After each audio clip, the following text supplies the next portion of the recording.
Hi everybody. This is the next edition in our video for our JTM alumni. And I wanted to do a little reminder of something we talk about in SEL training.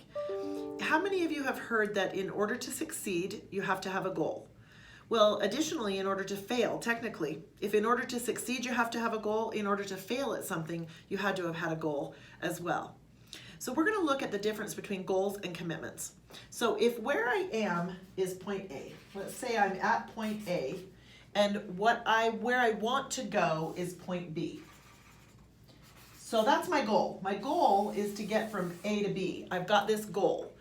And goals are really important because goals actually help us see what's getting in our way. Another way of looking at a goal is it causes the forces of nature to show themselves up. So in other words, if I were at point A, and if I were in a sailboat, and I were at point A in my sailboat, and I wanted to get to point B, obviously I'm not there already. Something is stopping me from getting there. I'm at A, I need to get to point B. What happens is the wind starts showing itself up. The wind starts blowing, and the wind is keeping me from getting to point B.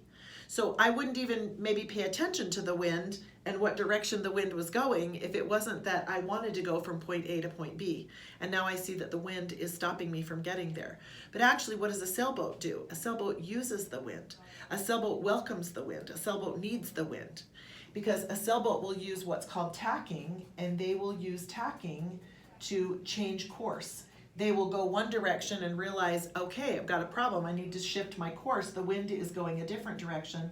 And they will tack up and down using the wind in order for them to get to their destination, to get to point B. So they use those forces of nature.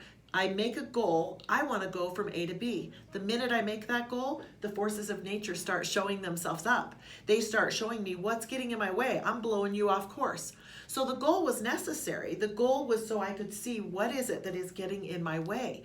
What is it that's stopping me from getting what it is I want? Because this is my goal. But now, like a sailboat tacks, that's where we use commitments. We make small commitments that help us get past each of the obstacles or barriers that gets in our way. We use commitment to get past, because commitment is I'm going to do it no matter what. I'm getting there.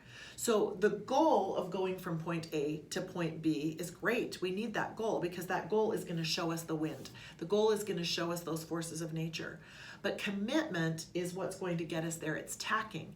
It's each obstacle or barrier that gets in our way. It's tacking another course. It's deciding what direction to go to get around that obstacle or barrier. So I hope that's a good reminder for you from what you learned back in your JTM days coming to SEL training. I'd love to have you in class again anytime. Just watch for the schedules that go out and let you know when those classes are going. I want to leave you with one thing though, because we did say in order to succeed you have to have a goal. In order to fail you have to have a goal. If you remember from a previous video that I sent out, people in the top 2% they respond to failure differently. They don't treat failure as a failure. They look at it as more of an experiment. So I want to leave you with a quote. Nelson Mandela said, "I never lose. I either win or I learn." And I really like that. So I hope you'll take that with you this week and apply it to your business. And please don't hesitate to reach out if I can help you in any way. Talk to you soon. Bye-bye.